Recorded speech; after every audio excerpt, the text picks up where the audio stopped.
everybody. What's up? Welcome to the IronTrap podcast. We are doing these weekly. If Yep. you don't remember, we're going to cover this every time because I feel like at some point we can stop covering it. the internet is Moves so fast. moves so fast everybody forgets. But we do these weekly. We do audio and video one alternating weeks. So this is a video week where we usually tell stories or give background on video on some adventures and different stuff like that. So any housekeeping stuff? Trying to think. Oh, we're going to Grand National. We have our plane tickets booked. Quadruple checked my plane tickets. Yes. The big joke with us and a bunch of our friends is I accidentally booked the flight like a month later, 2 years ago. Yeah. So we did not go to Grand National. I showed up with my bags packed, and Matt goes, "We're not going." I'm like, "Well, what happened?" He goes, "I booked plane tickets for March." Yeah, so that didn't work They out. were really cheap. That's why I booked them. Yeah, they were really cheap. But luckily I got vouchers and we Yes. used them on another adventure. But I quadruple checked. We were kind of waiting a little bit. Not only do we procrastinate, but then the fires in California started happening. Yeah. And we, I kind of, to be honest, I felt a little weird about it. Like us, all this devastation, and we're going to a car show to like hang out and stuff. So kind of checked with a bunch of our friends in California, car friends, and kind of like get a feel for what, A, check on them to make sure that nothing happened to them, Yeah. but B, check to kind of get how they felt about it. And we talked to, I guess we can give it away. So we're going to go, Piero is finishing up Tweety Pie. So if you guys watch his channel, Mad Fabricators, he's been recreating Ed the Ross, what is called Ed Ross, to keep it simple, Ed Ross Tweety Pie. There's more to the story than that, but so he's been recreating that car, and it's been a long saga. And he is trying to debut it at Grand National in the Suede Palace, I believe. Nope. And It's not going to be in the Suede Palace. Oh, where's it going to be? It's in one of the other halls. No kidding. Yeah. Look at him. Yeah. And I think Livewire is going to be there too.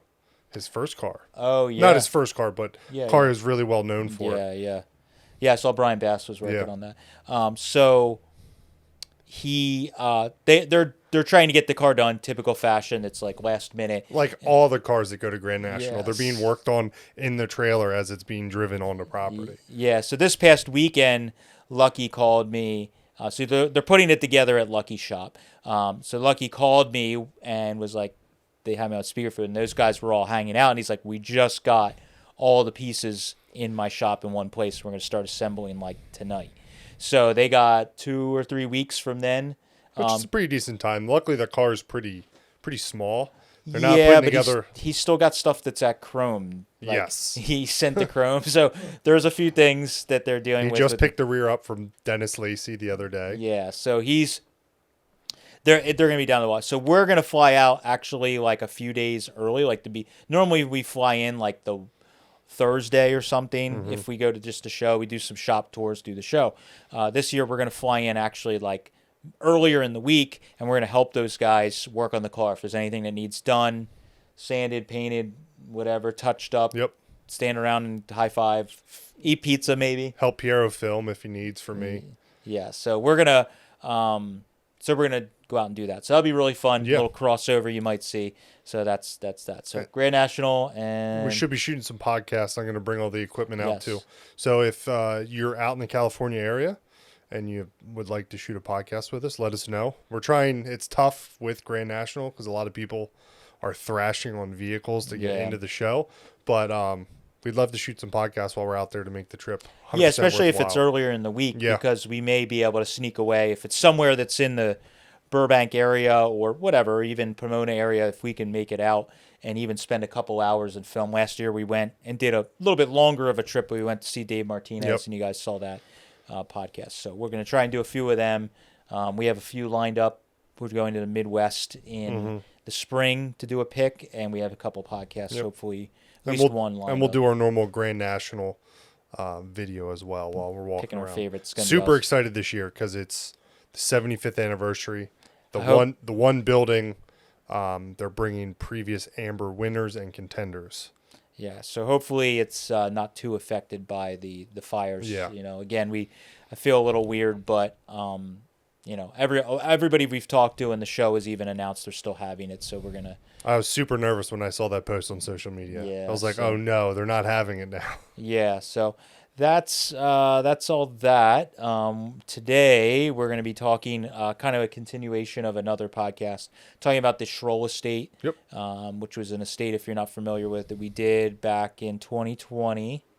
And it had over 50 cars. So you can go back on one of our last video podcasts we did where we talked about just finding out about the estate and our first times going there and all that. It's such a long saga. We tried to split it up in multiples. So today we're going to be discussing physically getting the 2 cars that we purchased out of there and everything. And then a little bit into like finding the history on those cars, which is pretty interesting. And not only did we get 2 cars, I actually went back and looked. We shot a property tour at each property. So we shot 2 videos. Mm-hmm. Then we shot another video on the first 6 cars that they were going to auction. Oh, right.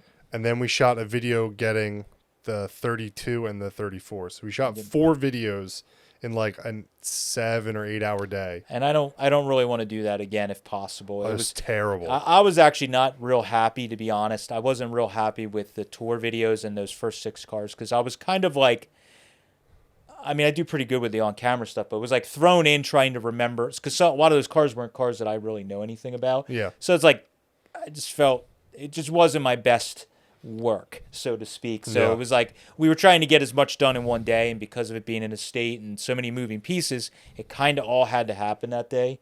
So it was chaos. So we first showed up. We went to the house property first to get the 34 because it was going to be quote unquote the easier one to get out. Yeah, easy one. And so Matt, it was me, our friend Yorma. Shout out to our friend Yorma. He did all the photography for that video. Yeah. So if any of the Schroll Estate videos, there's like really good photos. Our friend Yorma is a fantastic photographer, and him and I went around and he photographed. He sent us like, I don't know, 500 photos. Yeah, and they were all like edited and real moody, and it definitely added to the videos. Yes. And that was pretty cool. Yeah, I forgot that Yorma. He was with us. I think Andrew was with us. Yes, for that trip. Andrew and one of his buddy, I forget what his friend's name was that helped. Was it that trip that his friend was with? It was a different friend, not the the one that helped him film a couple episodes. I didn't know he was Jaden. with I think his name was Jaden. Okay. I think he was with. I didn't remember he was with on the first. Pete and Jason Lacombe. There was a whole crew of us. Wow, I didn't remember Andrew had a buddy with. I'm pretty sure because Andrew helped you, and his friend helped me move the lights and stuff around. Oh, that's right. Yeah, you are right. We had like a whole production. We had a photographer, a filmer, a filmer's assistant. Wow, we looked really professional. Or very unprofessional. We were totally not chaos. Professional. Yeah. We also have to tell the story. We have to do a podcast on it when we went to get that 40 Ford that Rob Ida pulled out. Oh, yeah. We tagged along and shot a video because that's a lot of funniness like that. A lot of very unprofessional stuff. Yeah. So we went there to get the red car. A little background on the red car. They didn't know that they had the red 34 because the garage was filled with junk. You couldn't see anything, and we'll drop some photos in here that I think I still have some on my phone or we haven't saved. But there was literally, when you open the garage door, you couldn't even really see the back of the car at all. Yeah. It was just covered with junk, and I think we have photos of they took a little bit away and you could kind of see the roof. And there's another crazy photo. It's one of my favorite car barn garage finds. The one guy, Dave, I believe, the one executor, he's standing on a dresser in the front of the garage with a shovel, like a flat gravel shovel. I couldn't find that photo for the last podcast. Oh, really? I have it on my phone. I'll send it to me. Yeah, I never got rid of it because it's so ridiculous. And he's standing on a dresser holding a gravel shovel, and it's like crushed soda cans, beer cans, whatever, just tin cans that are like almost up to the hood level of the 34. You can't even see part of the car. And he's like shoveling them out. So the car was that buried. And then in front of the car, pretty much there was maybe 5 feet or 4 feet of boxes and stuff to the ceiling almost. Yeah. And you couldn't tell what all of it was. A lot of it was boxed. There was some parts kind of like behind it. So that was like we had mentioned, the agreement we had done ahead of time was I bought the cars, but my agreement was anything that's for the cars that we could kind of prove or was obvious went with the cars. We weren't going to have to buy it at auction. So we knew the car was missing the grill, The hood. the hood. I think I had kind of seen the hood, so I felt good that was there. But the grill was missing, the hood was off the car. The spinner caps for the Mickey that's Thompson right, yeah. wheels, 2 of them were missing. Did we ever find those? We found one. I ended up having to buy a pair That's right. to get the last one so that the car was complete. Yeah, I that's think right. that was the only thing we didn't find for the car in the end. Yeah. But there was a bunch of other odds and ends that were missing off of the car. The windshield, I think, might have been out of it. I don't remember. I think so, yeah. And the cowl vent was out of it because I remember we found the cowl vent in a box on the ground. Mm-hmm. There was a bunch of stuff taken off the And they car. did a really good job cleaning up before we got there. They got the one, what was it? I think it was a MG. Nash Metropolitan. That's right. The Nash out of there and at the other property, actually. Yep. And they did clean up a bunch, but there was still A lot of stuff. There's gray like industrial shelves. There was just stacks of them. I remember under the car. Oh, yeah. We're dragging those heavy things out. Yeah. So part of the problem with that property that started all of the madness of getting that car out was the driveway was insanely steep. Going to the house. Yeah. So like it just like met the road at a sharp angle. So before, I think it was this, we got a winch for this video. Yeah. Shout out to Quadratech. Yes. One of the only times you guys know, and I'm very adamant about, we don't go fishing for sponsors like ever. But we knew we were doing this rescue and we were going to be helping the family dig a bunch of cars out. So I was like, crap, we need like a good winch. Previous to that, I was very anti being stubborn. Come along. I don't need a winch. Yeah. I'm a man. Well, I was like, maybe we need one for We this. should definitely get a winch. So I hit up a friend of mine, an old friend of mine, Eric, that worked at Quadratech and was like, he worked, I think, in the media department or might have even worked in marketing. Kind of similar deal to what I was doing at Eastwood, and said, hey, I got this channel. We're doing this stuff. Pulling out this car. It's going to be big. And the Quadratech graciously sent us the winch. And then Andrew and I, ahead of time, welded up like a bumper mount. Yeah, so we got a hitch mount that went into the hitch, but then you and Andrew welded up like a trailer ball with an extra plate on top, so Yep. you could have a trailer hooked up Yep. and put the winch in and winch it up on. Yeah, and you could quick release. You could slide it in and out. And we actually made 2 of those because we weren't sure if we were going to need. I forget why. I made 2 Because, of well, them. we had 2 trucks and 2 trailers, so you made one for each. So we didn't have to disconnect the Yeah. trailer. That's right. But then it worked out we couldn't get Pete's truck backed up the driveway because of the... Trailer was at too steep of an Yeah. angle. Yeah. And then we decided to just use Pete's truck to pull it out, and that turned into madness because it had one or two? I think it was one wheel was very, very stuck. So we had to drag, you guys had to drag it basically the entire... Downhill. Yeah. Down a steep hill. We had Yeah, to it's drag so it down crazy. the hill. And then trying to steer it, because was the steering not connected too? I can't remember. I think it wasn't connected, yeah. No, the steering was locked, I think. I don't remember. I don't remember either. I thought there was something like that, like the steering column was locked, or I don't remember, but it was a pain in the butt.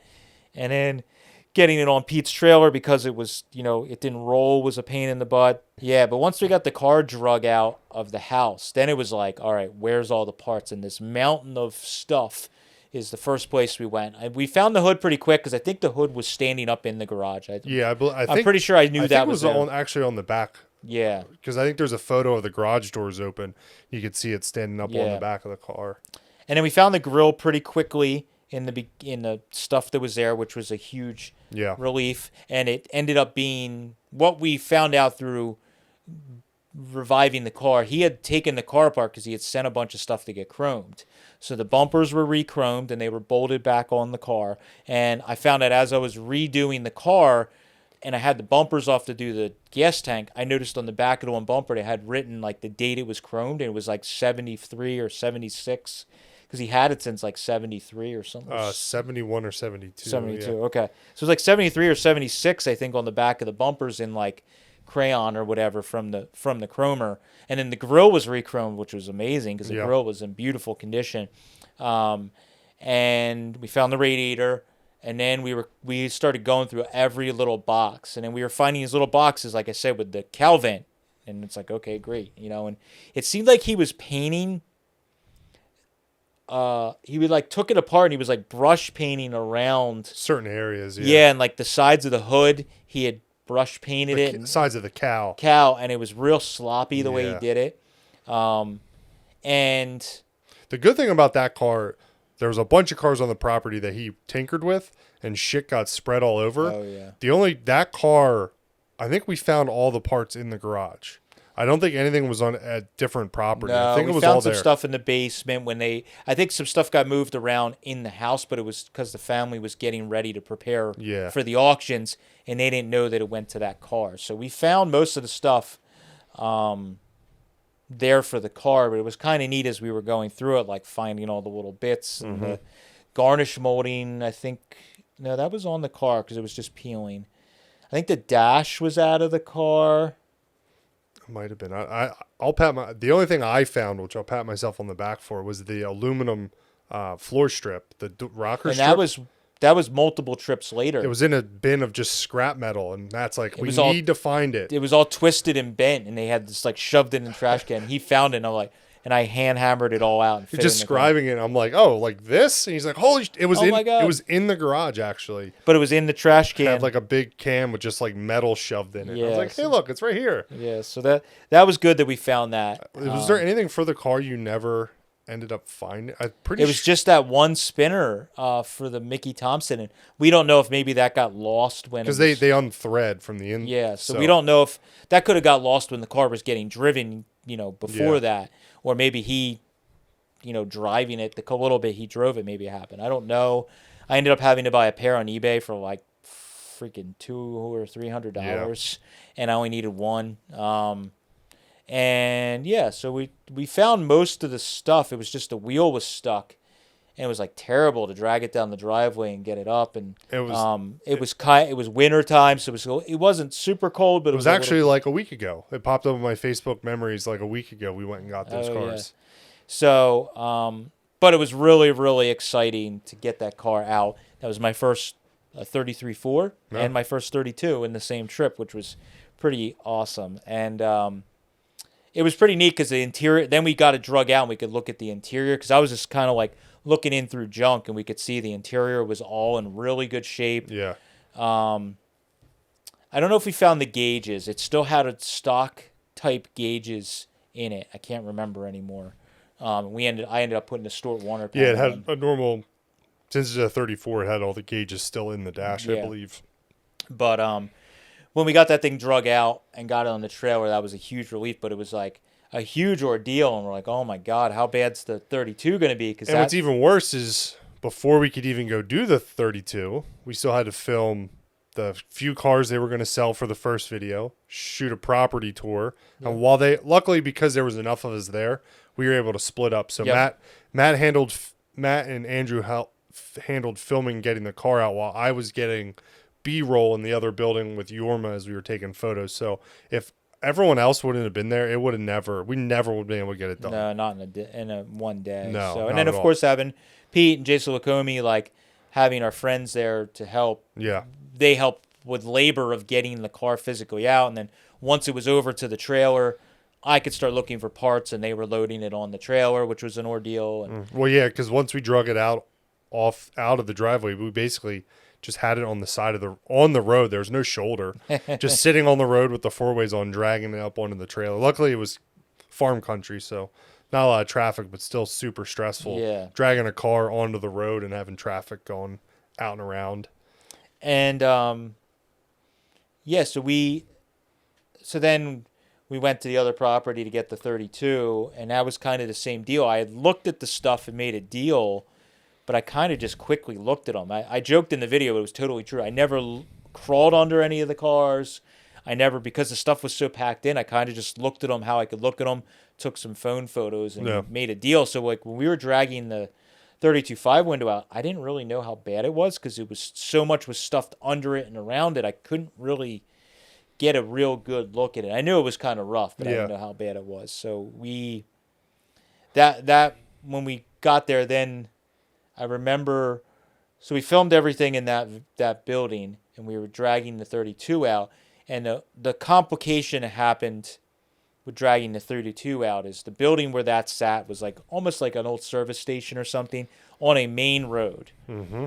And as soon as everybody that's a car person in the area watches that property, you know, it's like, I'm sure anybody that watching or listening, you probably have a guy or property where there's, you know, they got a bunch of cars or stuff sitting outside or whatever. And if you ever see them activity, you're going to stop because you've been waiting. So we open the doors up and we start pulling stuff out, tractors. And I remember the one tractor had a wheel off and it was on a block. And we shoved the wheel and started rolling it out, and then the wheel fell off and smashed my foot. I was wondering I couldn't remember whose foot it smashed. It was mine. Yeah, it was. Now it was I great. remember that.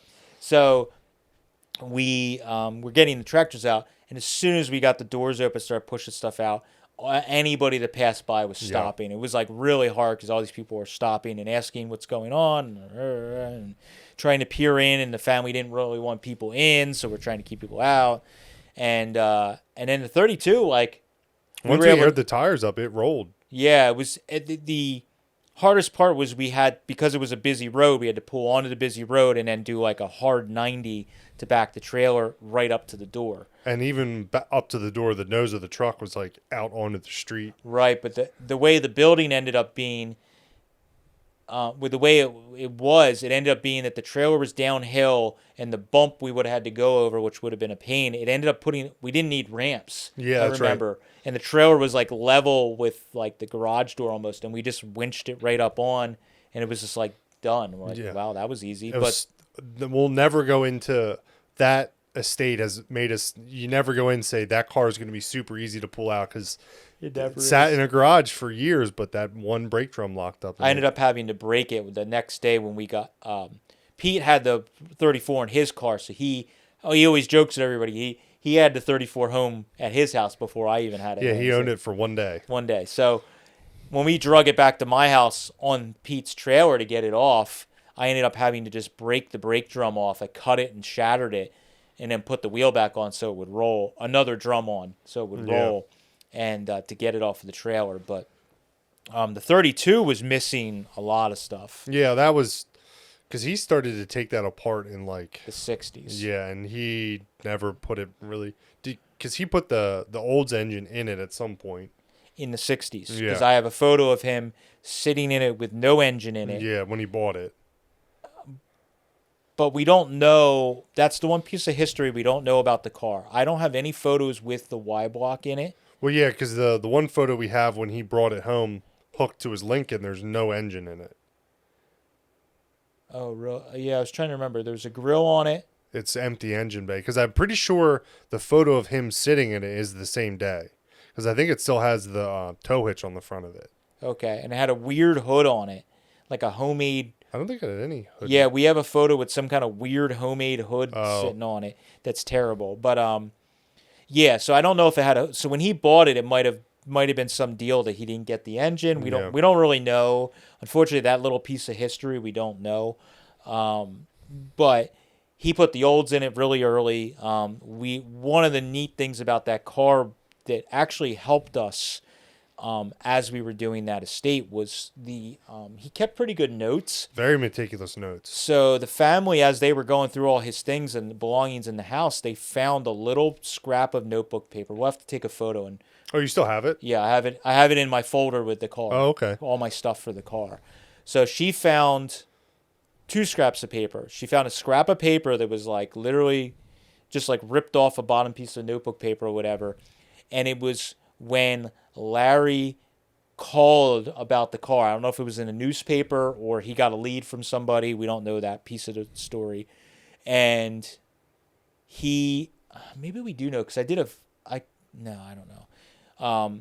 There was a piece of paper when he found out about the car, he called, and I have the actual scrap of paper where he was writing the directions down, and it was like the street names, and he had notes about the car, and it says 312 on it. So that's one of the reasons when we were redoing the car, it looked like there was like a T-bird shifter in it, and the notes say 312.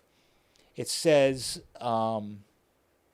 I can't remember. There's a couple of funny notes in it about the car and whatever, just little tiny things. So deciphering all that, but it has the guy's address of where he bought the car, which I'll get into in a few minutes. But then they found a scrap of paper that was his like wish list. Well, it wasn't even a scrap of paper. It was like Notebook, two or three notebook papers stapled. I will say Larry was very eccentric and did all kinds of wild stuff. He took really good notes and photos. Yeah. So like every car that's sold at auction, they found like a Rolodex of it was stamped at the bottom when he bought the cars. Yep. And he would take photos like at the same spot at the garage of the car when he bought it. Yep. So like there's photos of all the cars that he bought throughout history. Yeah. The 32, the 34.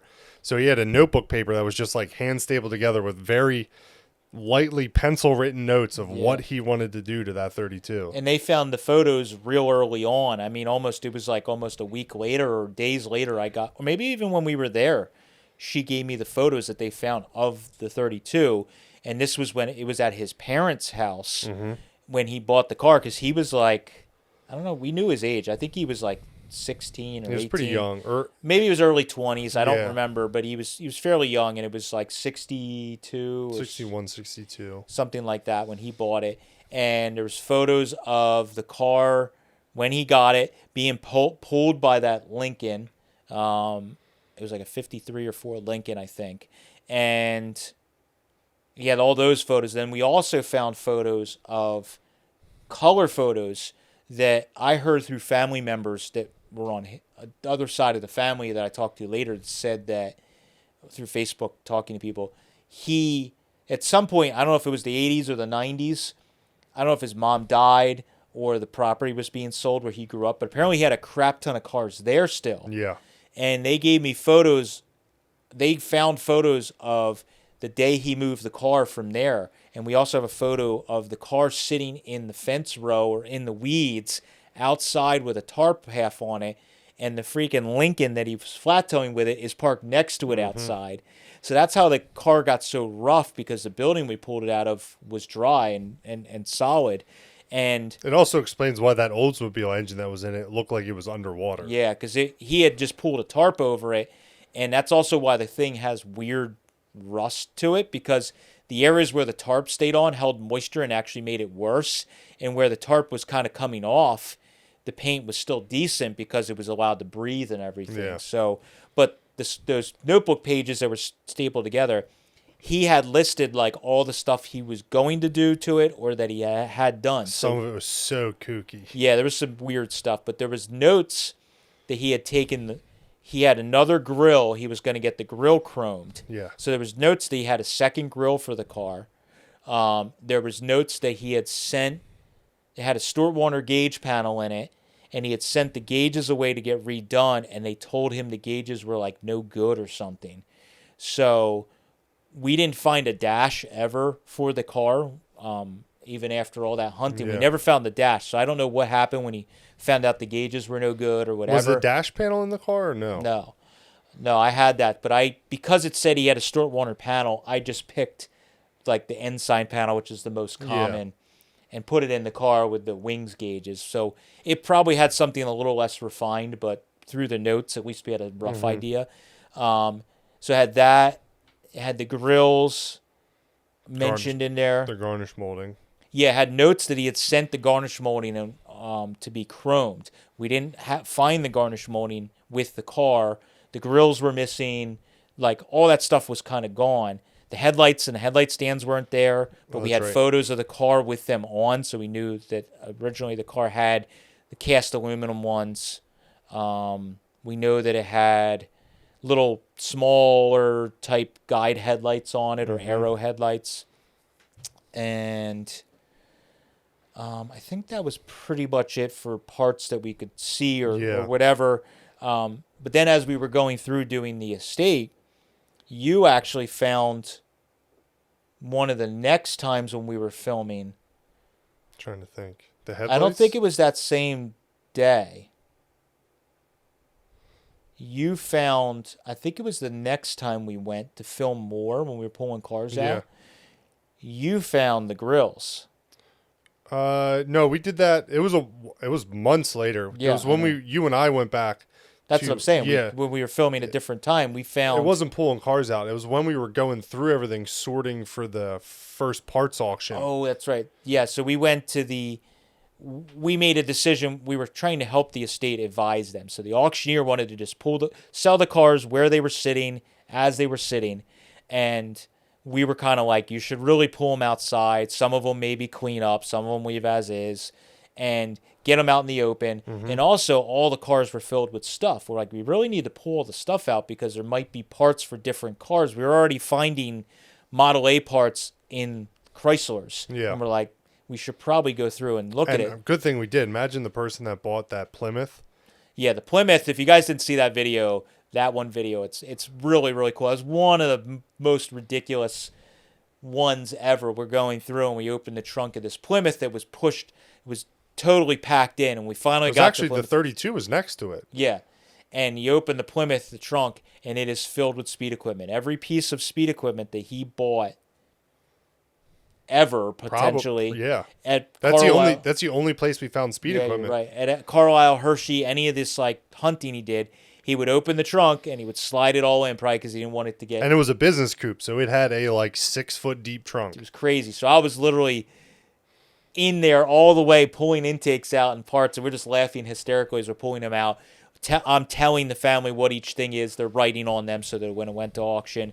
Unfortunately, like, we couldn't buy that stuff. I wanted to buy a bunch of that stuff, but we couldn't. Yeah, there was a good set of Navarro heads and a Navarro intake. Yeah, there was a lot of old stuff, all kinds of caddy, dual quad, Oh, maybe. that's right, There was yeah. all kinds of stuff. So, but you found that day, we were going through, and I think it was at the end of the day, there was a... Well, yeah, it was at the complete other side of the building. And back corner was what, a Corvair station wagon. Was it Oh, Corvair? yeah, you're right. Because there was two or three station wagons in Yeah. that bay. And it was like a Corvair or something. Or a Chrysler station wagon. I can't remember. Yeah, but... Pretty sure it was a Corvair. So Mike was kind of like, oh, it's just, we were systematically going through every car, opening the trunk, opening the doors, any extra parts that weren't for the car, we'd pull it out and we'd giving to the family. And we were giving them like good stuff because they were going to group. We also advised them to group the types of parts that were for the cars that were being sold. So when they did all the 50s cars, it's like, well, there's no need to like sell 50s Cadillac parts the day you're selling Model Ts. Yeah. So we were like, all the hot rod stuff, all the 20s, 30s, 40s cars are being sold at one time. Let's pull all the parts out at the same time. All the hot rods and that kind of cars, street rods, are being sold in one sale. Well, anything that's aftermarket should go in that auction. So you went through and we were systematically going through and you opened the back and you're Well, like... also, before we even opened the back, Matt's like, do you think, is there anything really in there? Oh, yeah. We're like, It's I don't know. Just, God damn it, we're going through every car, open it. Yep. And then we moved some stuff and sitting right on top of each other. They were nested together. Yeah. Was there one of them had a radiator in it. It was the one that was on the car with the really nice one sitting on top. And you were just like, holy shit, there's the two grills. Yeah. Well, first he pulled the one grill and I'm like, it was like really nice original black paint 32 grill. And I'm like, holy crap, like super pumped. And then he pulled the other one out with the radiator. We pulled it out and it's heavy. And we instantly saw on the side of it had some of the green paint they had And it was filled too. Yeah, it was filled. And it had that unique green paint that we saw little bits of on the car. I'm like, oh my God, this is for the car. So we brought both the grills out. And again, because we had those notes, I went to Dave, the executor, and said, look, we found these grills. The green is obviously from the car. We have the photos. And I said, we also have the notes. This is the other grill that's nicer that he was going to have chromed. And he said, all right, well, we had the notes. We had the proof. There was no arguing that was the situation. So we got to take those grills, which worked out fantastic for me because I only thought I was getting one grill. I didn't think we would find the second one. Yeah. I was hoping that we... Selfishly hoping, yeah. I was selfishly hoping that we found the grill chromed. Yeah, of course. I didn't think we were going to find two. I thought his notes meant that he was sending the original grill to be chromed. Yeah. But it ended up being that he had bought another grill and was going to send the nicer grill to get chromed. I don't think we found a second insert, but I don't remember. No, I think they were both complete grills. Oh, were they? Okay. So I still have that grill. It's actually upstairs here. It's one of my best grills, to be honest. It's one of my best original paint grills. It was the original black one, right? Yeah. So I save. Unfortunately, I should have written where I got each grill because they've all gotten mixed up over the Yeah. years.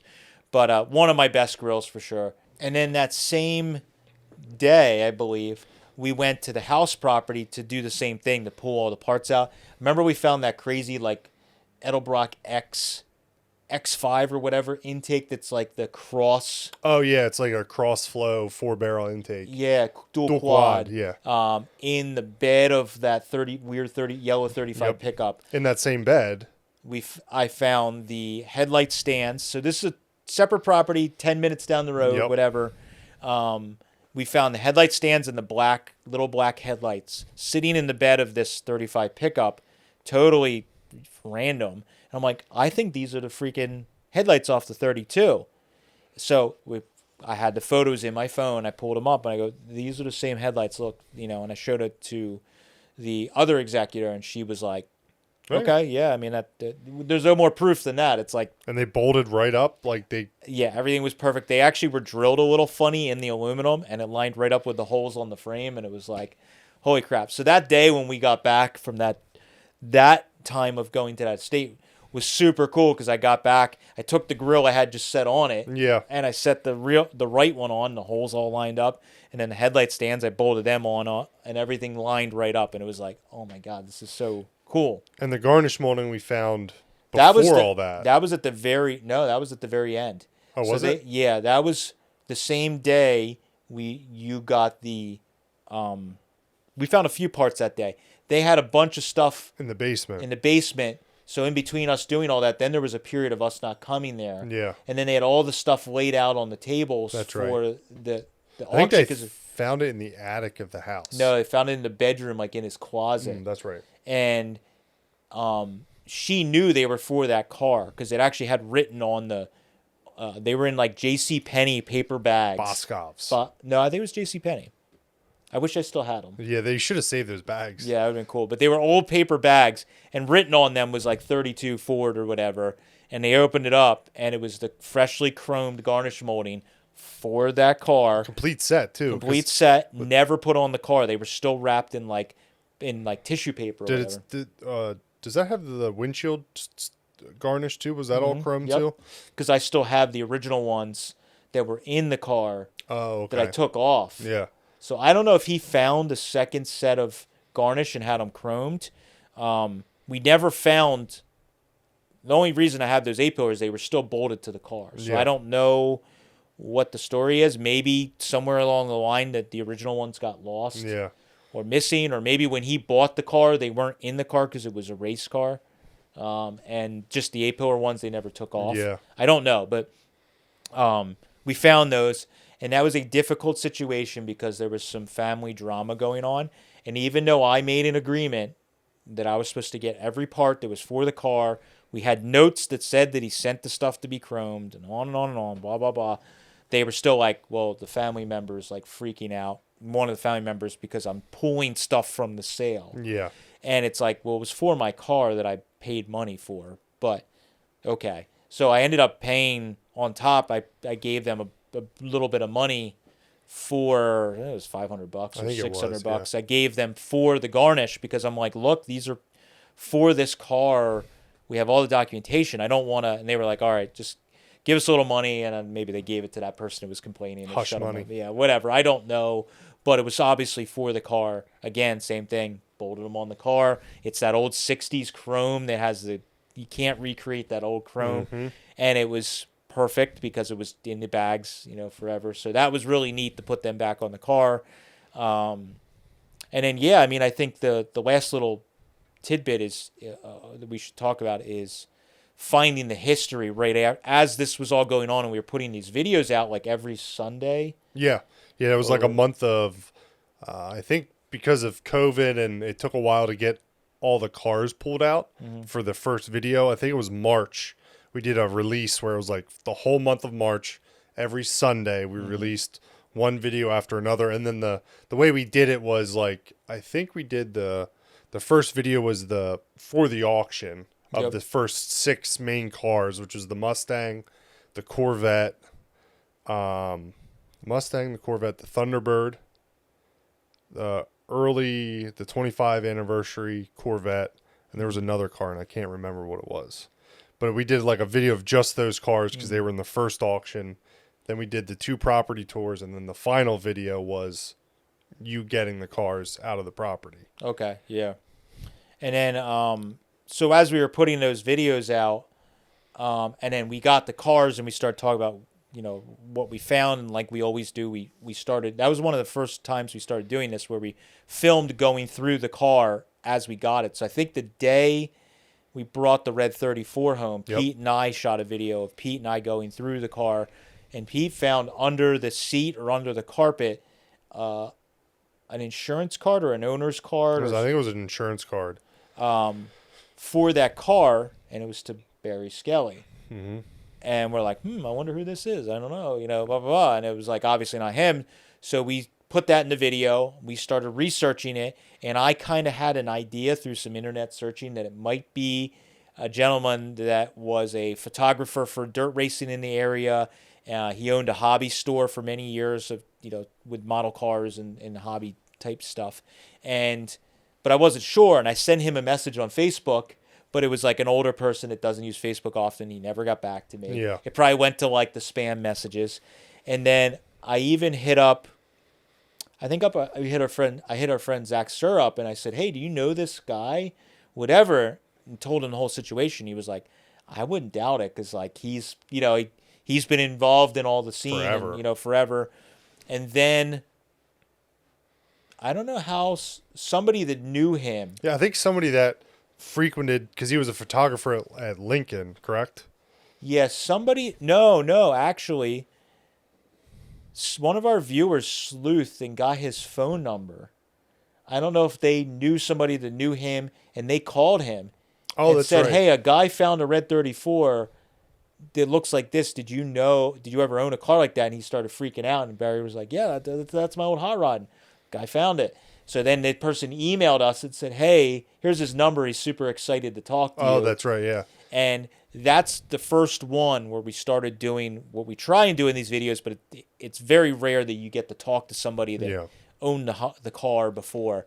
So that's where I did the first one, where I did a phone call with Barry.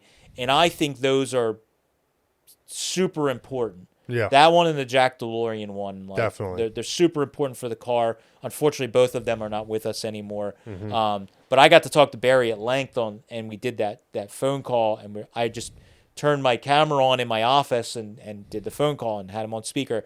And he told me everything about the car and all the history, and he had old photos of the car. Yeah. On and on and on. And it was really, really nice to do that. The old downside was it was during the height of COVID. So we were like, man, I wish you could come see the car. And he was in good health at that point.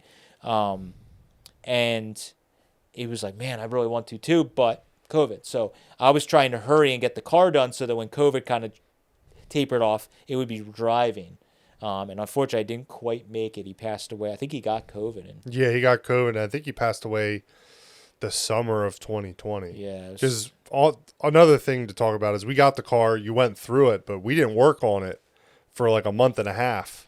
Yes. Because we were trying to hide it for the video for the release. Yes. So like you didn't start working on it until basically COVID happened. Yes, because we got those cars and we talked about, we went to Grand National. Yep. And we had to keep it quiet, and I was just showing people photos that we And we had to keep it quiet for almost a whole month in between all of our, if you go back and watch the videos from like February in 2020, we were working on the Forgotten Hot Rod a bunch. If you look in the background, there's just a black car cover over the 34 in the corner. Because we had to reshoot some stuff because you like shot an intro, and I'm like, you can clearly see the red 34 in the background. Oh, I don't remember. So you'd like go back out and cover it and reshoot it so you couldn't see it, because they were like, well, we can't show it because we're waiting for this dramatic release. Yep. And the only good thing about it being during COVID is I went fully remote for Eastwood, and I was working from home every day, and I pretty much became the video department as far as filming and content goes. So I pretty much just picked the red 34 and was like, I'm just going to film content for Eastwood and our channel, reviving this car. So I was doing all kinds of little videos for Eastwood, cleaning the chrome on the bumpers and using tools and different stuff. And we really dove into all of that. But through talking to Barry, then I got all the information about the car and, anything that wasn't there or wasn't on it. And, there was different steering wheels and all this stuff. So that car was pretty cool. Luckily, I talked to Barry and he gave me like all the info. The one craziest fact, it's also very sad. The car, what was it, like a mile as the crow flies? Barry lived like, oh yeah, it was like a mile or two as the crow flied from where Barry lived is most of his adult life to where Larry Schroll lived. Yep. And the car was sitting because he sold the car. He traded the car in or sold it at a used car lot. Larry bought it off the used car lot. They didn't know each other. Yep. And this whole time, Barry's car was living like a mile or two as the crow flies in this garage. He drove down that street how many times? Oh, he probably around it all the time. Yeah. So those guys probably crossed paths at car shows and swap meets and different events. So it was kind of crazy, but sad. But in the same breath, it was cool that he knew it. That it lived and that car survived. So and his kids were able to see the car. Yes, it was really good. We were able to do that video. That was one of the few ones we were able to do that where I took his kids for a drive in it. We did the whole thing. It was teary-eyed. Yep. It was a really nice way to kind of wrap everything up with that car. The 32, we know less history about, but again, our viewers, I got to like. And you did a phone call for the 32, right? Yeah, I just didn't. The guy called me while I was like driving in my truck somewhere, and I pulled off to the side of the road, and the guy was kind of hard to get a hold of, so I didn't. So that one, again, we started putting out in the videos and in social about the car and reviving it and the history and trying to get our viewers to help us because we quickly realized with this platform, we could reach so many people that even if you don't know, you might live in that town or you used to live there and you know a guy that still lives there, blah, blah, blah, blah. So we've gotten a lot of connections to get information. So I put out there, I think the information that was on that note about where the car was bought from in Maryland. Might have been Westminster it was bought in. We'll have to look at the notes. Yeah, and we put up there, I didn't give the address, but I said it lives, in this thing or whatever. And I think that the story is a viewer that is a post person, a delivery person, contacted us and said, "Hey, I deliver mail in that town." Okay. I think we might have posted the guy's name too, and he said, "I think it's a guy that's on my route." That's so funny. And he said, "Next time I'm there, I'll knock on the door." Dude knocks on the door, and the 90-some-year-old guy answers the door and goes, "Hey, did you ever own a 32?" And the guy's like, "Yeah, I owned a couple of them," or something like that. Yeah, and he's like, "Well, I think I know a guy that found your old car." And he's like, "Okay." And he gave him his phone number, and then he passed it to me. I called the guy. He eventually called me back or whatever happened. And on the phone is when he told me. That one was less. So that one, the guy I was talking to was the guy that sold it to Larry. He bought it from another guy who we think built it and raced it. And he didn't own it very long. He told me I think he only owned it a year or two. And he said his wife hated it because it was channeled so hard that your legs were like straight out, and she hated riding it and nagged him or complained. So he ended up selling the car because she didn't want to ride in it and whatever. And Larry bought it from him. But he did give us all the information. He was like, "Yeah, I bought it from a guy. He worked for a company that worked on the roadway somewhere, and they were working on a highway project, and a guy that was in another crew worked." He was working with, and they got to talking, and he said, "Oh, I have this 32 Ford, hot rod I want to sell." He bought it from him, and he was like, he kind of confirmed that it wasn't Olds Power forever because he goes, "No, that guy was a Ford fanatic. He never would have put a GM engine in a Ford. I can't remember what it was in it, but it definitely wasn't a Chevy or whatever or an Olds." And he said, "I don't think it was flathead powered either." So that kind of told us it was a 312, but at that point, there was some of the remnants of the mounts for the 312, but a lot of it was like cut out. Yeah. Larry had welded some tabs in for the olds. Yeah, if you don't know Y blocks, they actually have a front mount and like a mid mount. Yes. That's kind of near where the bell housing is, kind of. Yes, and there was remnants that you could see. They had just pieces of metal like welded to the frame Yeah. that must have bolted into that, like rigid. So it was really, if you guys, you should go back to that video if you haven't watched the early videos on that car. It was rough. We did a time lapse on that Yeah, car oh too. yeah, I can put that in the description. The time lapse shows it in a bite-sized version, but like that car was rough. The work that was done, it was rusty, it was crude, it was everything about A it. lot of really crude stick welding going on. Yeah, and the rear suspension was really bad, and it was just all around it was pretty bad. But I got to talk to this gentleman. He didn't know a lot about it. He wasn't super. He also he had like Alzheimer's or something, right? No, he was pretty good. He was just like, he wasn't nostalgic about the car. Sometimes we get these people and we're all excited, and after dealing with Barry already, I was Yeah. like, man, I'm gonna find another guy. He's gonna be all excited. There's gonna be this great story. He's like, I don't know. I only owned it a year or two, and I'm like prying information out. And he's like, I don't know. The guy didn't blah blah blah blah. Do you remember his name? No. He's like, all I know is he drag raced it at the Frederick, Maryland airport with a bunch of his buddies at one point. And that's all he remembered. So we were like, okay, well, that gives me some information. I did some research, and the Hot Rod Club rented the Frederick Airport in like late 50s, early 60s, and they drag raced there. I did some research and found that it was like the late 50s, maybe into 60. A Hot Rod Club had rented it a few times and done drag races there.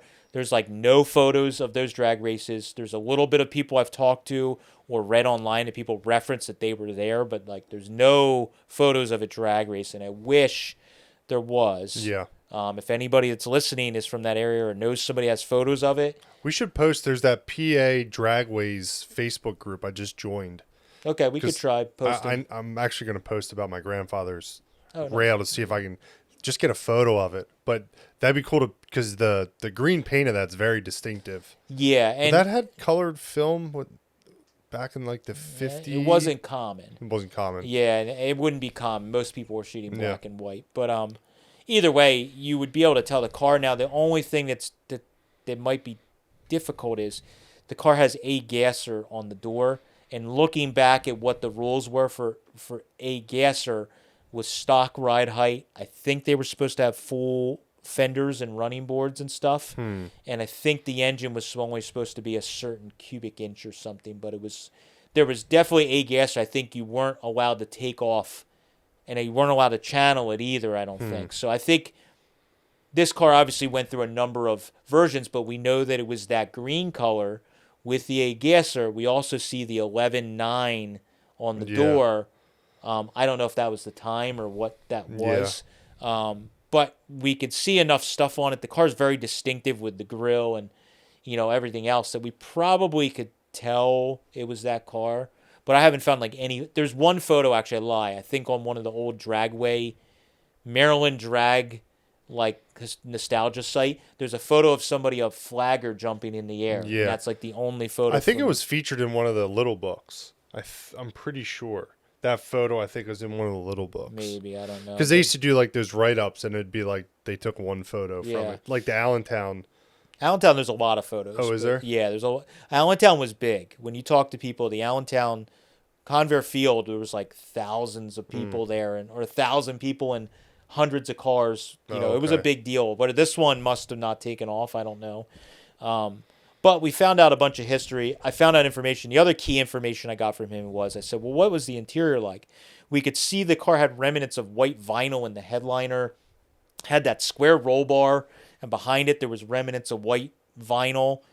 I think there was remnants on like the Most notably was the header. The header panel was just still totally wrapped in it. Yeah, so he said, I remember it had green and white interior, and he said it was pleated, and he's like, that's all I remember, but it was green and white. I'm like, okay, well, that gives me something to go off of. Yeah. And we, I just did what I decided to do, but we used that as inspiration on it to do it, and I love it. It pops.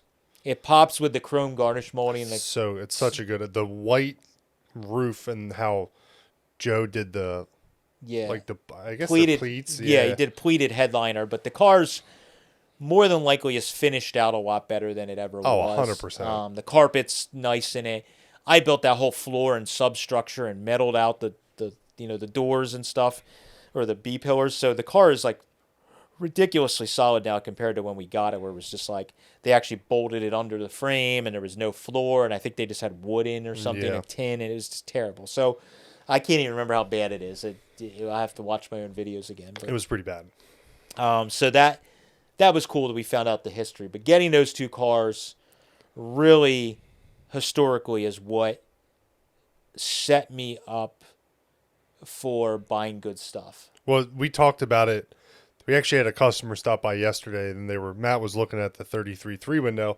He's like, yeah, blah, blah, blah. He was telling him when we bought it, and I had a realization. You bought these two cars from the Schroll estate. Beginning of this, like January or Yep. something. You bought the 33.3 window over the summer, and then you bought the DeLorean 32 Roadster In the fall. in the fall. You bought probably the best four early Fords minus like a 33.4 Roadster or a 32.3 window, all within the same calendar year.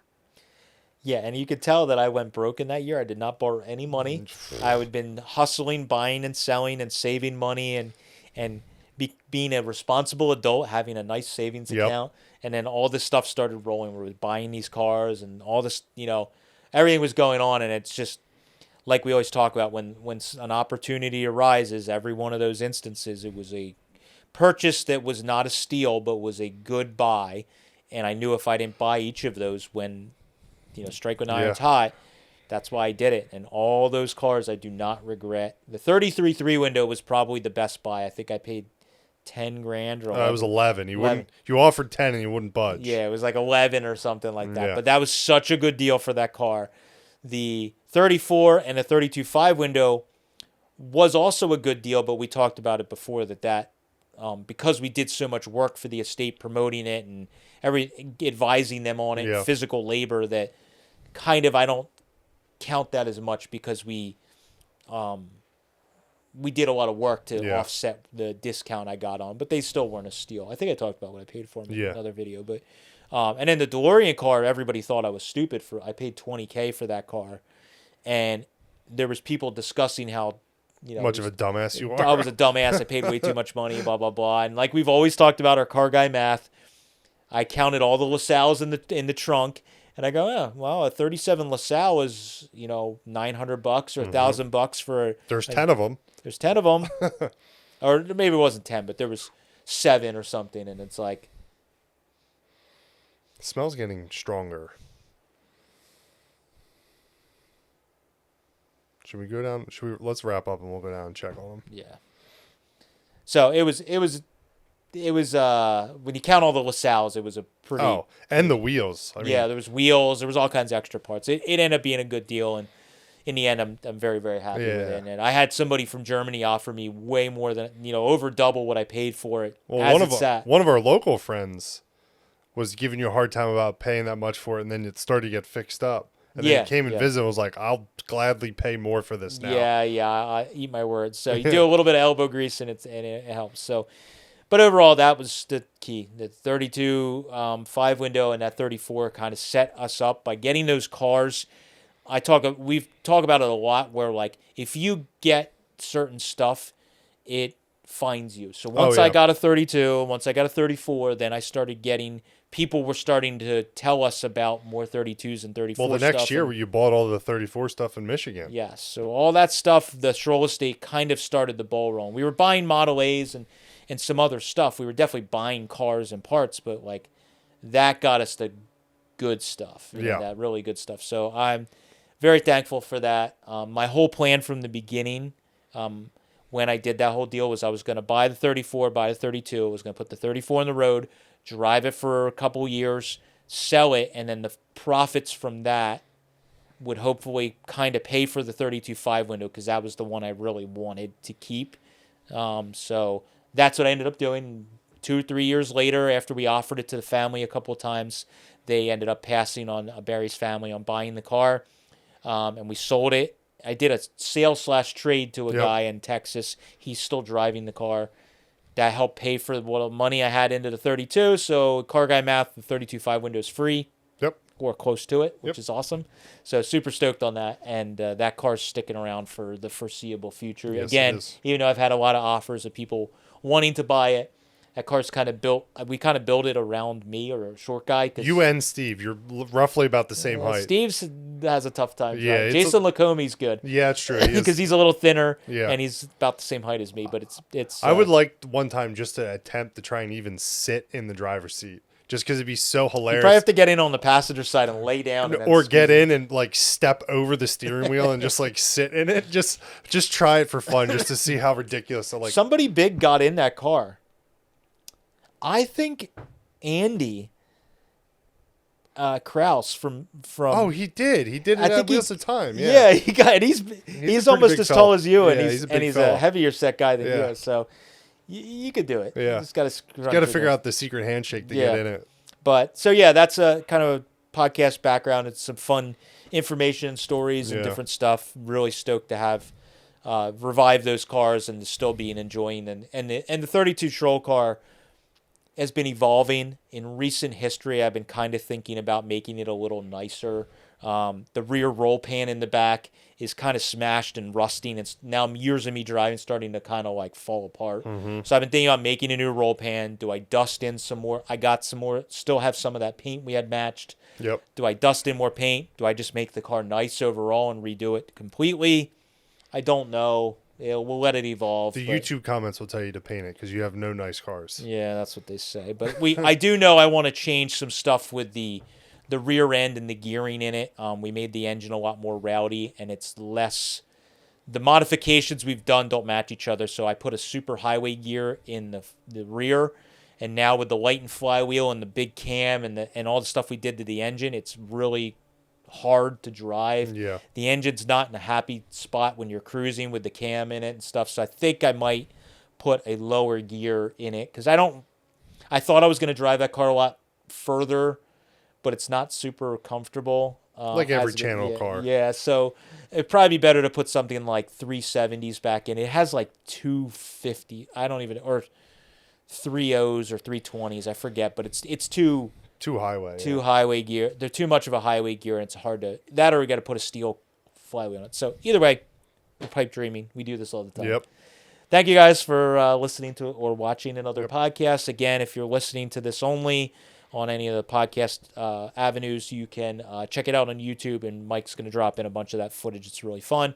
And drop some comments down below if you have anything to put in about pulling those cars out, or if you found the channel from these videos, drop a comment. We'd love to hear how many people that are still following us found us through the Schroll estate or these 32 and the 34. It's now 5 years later. 5 years later, crazy. I owned a car for 5 years. Yeah, that car's been running and driving for a number of years. That's 3 years. That's kind of crazy.